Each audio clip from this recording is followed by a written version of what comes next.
हमारे साथ आज मीडिया सेंटर में राष्ट्रीय कामधेनु आयोग के चेयरमैन अपने वल्लभ भाई कथीरिया जी हैं, जो गुजरात से आए हैं। ये एक कैंसर सर्जन भी हैं और इन्होंने, इनकी विशेषता है कि इन्होंने 128 बार ब्लड डोनेट करा है। उनको सेंचुरियन के नाम से जानते हैं। वल्लभ भाई, अब जो आज आपने ये गोबर जो गाय से बनता है, ये मोदी जी की, प्रधानमंत्री की एक बड़ा उनका वो है कि योजना कि सबको उसमें सबका विकास, तो उसमें क्या पहल करी है आज आप लोग ने? माननीय प्रधानमंत्री नरेंद्र भाई मोदी की जो आत्मनिर्भर भारत की पहल है, उन्होंने जो एक अभियान चलाया है अपने देश को मेक इन इंडिया कंसेप्ट के साथ, अपने महिला को, युवा को नए नए रोजगार मिले, नए नए एंटरप्रेन्योरशिप आगे आई, और उसमें गौ माता का रोल। राष्ट्रीय कामधेनु आयोग ने गाय के गोबर और गौमूत्र और गाय के दूध और बाकी के पंचगव्य जितनी भी आइटम हैं, उनसे कैसे रोजगार सुदृढ़ होता है, कैसे अपनी इकोनॉमी को हम $5 ट्रिलियन इकोनॉमी में आगे कर पहुंचा सकते हैं, कैसे समाज को आरोग्यमय बना सकते हैं, स्वस्थ बना सकते हैं, कैसे समाज को, अपनी भूमि को, कृषि को जहर मुक्त बना सकते हैं, कैसे हम फ्यूल में, ऊर्जा में अपने देश को अच्छी तरह से इंपोर्ट कम करवा सकते हैं। ये सब बातें गाय में निहित है, गाय के पंचगव्य में निहित है।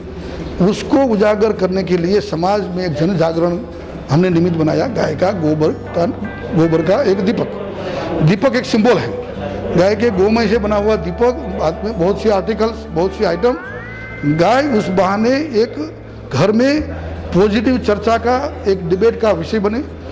यंगस्टर्स, युवा बच्चे गाय की महत्ता को, समाज को समझे, उनका साइंस की उनके पीछे क्या है, और अपने आरोग्य के लिए, फैमिली के लिए, पर्यावरण रक्षा के लिए, आने वाली नेक्स्ट जनरेशन को बहुत चिंता है कि नेक्स्ट जनरेशन कैसे पर्यावरण में रह पाएगी। ये सब विषय को घर घर तक पहुंचाने का काम राष्ट्रीय कामधेनु आयोग ये गोमय दीपक कामधेनु दीपावली के माध्यम से कर रहा है। ये इको फ्रेंडली तो रहेगा ही दीपक जी, इसमें रोजगार को भी काफी बढ़ावा मिलेगा।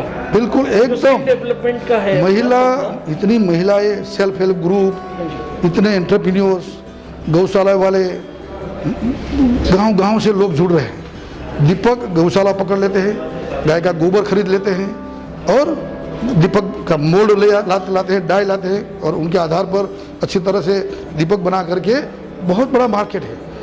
इस बार हमें चाइना की आइटम को यहाँ प्रवेश करने नहीं देना है। सर, अभी जो दिवाली आ रही है 25 नवंबर को, तो आप लोग का राष्ट्रीय कामधेनु आयोग का भी स्टॉल आप लोग विचार कर रहे हैं कुछ लगाने का? नहीं, कामधेनु आयोग will be just a facilitator. Right sir. हम प्रोत्साहित करते हैं युवाओं को, और सरकार के जितने भी आउटलेट है, जैसे KVIC के, जैसे कि अलग अलग एग्रो इंडस्ट्रीज कॉर्पोरेशन के, इंडिया है, जैसे कि अलग अलग वो आयोग जो कॉर्पोरेशन होते हैं उनके, कहीं हाट चलती है, कहीं मेला होता है, उसमें वो रखेंगे, और हमारा काम होगा समाज को उसमें जोड़ने का। और आप लोग इसमें आपने घी भी रखा है, वो रेगुलर सर प्रोडक्शन होगा उसका? हाँ, ये दीपक मेले का निमित्त है। बाकी भी हजारों आइटम, गाय के घी से, मेडिसिन से लेकर के बहुत सी आइटम, घी, दूध, दही, घी, चीज, पनीर, मेडिसिन, गौमूत्र से भी गोनाइल, फिनाइल, और साबु, शैम्पू, और उसके आगे मेडिसिन। एक आखिरी सवाल सर, कि अभी हमने देखा वहाँ पे एक चप्पल जो है, तो डायबिटीज, इंडिया एक कैपिटल बन रहा है डायबिटीज का, तो क्या वो चप्पल पहनने से कोई डायबिटीज में सुधार होगा? वो मैं अभी इसलिए नहीं कह सकता, उसका टेस्ट कि अभी हमें इस बारे में बहुत रिसर्च करना है। Right sir. ये काम भी हम कर रहे हैं कि अलग अलग जितनी भी भारत सरकार, राज्य सरकार, या तो लेबोरेटरीज है, रिसर्च इंस्टीट्यूट है, उनको हम जोड़ रहे हैं कि आप जो गाय में निहित है उनको आज के ज़माने के अनुसार समाज के सामने प्रस्तुत करना पड़ेगा, एविडेंस बेस्ड, और वो काम भी हम करेंगे। Thank you very much.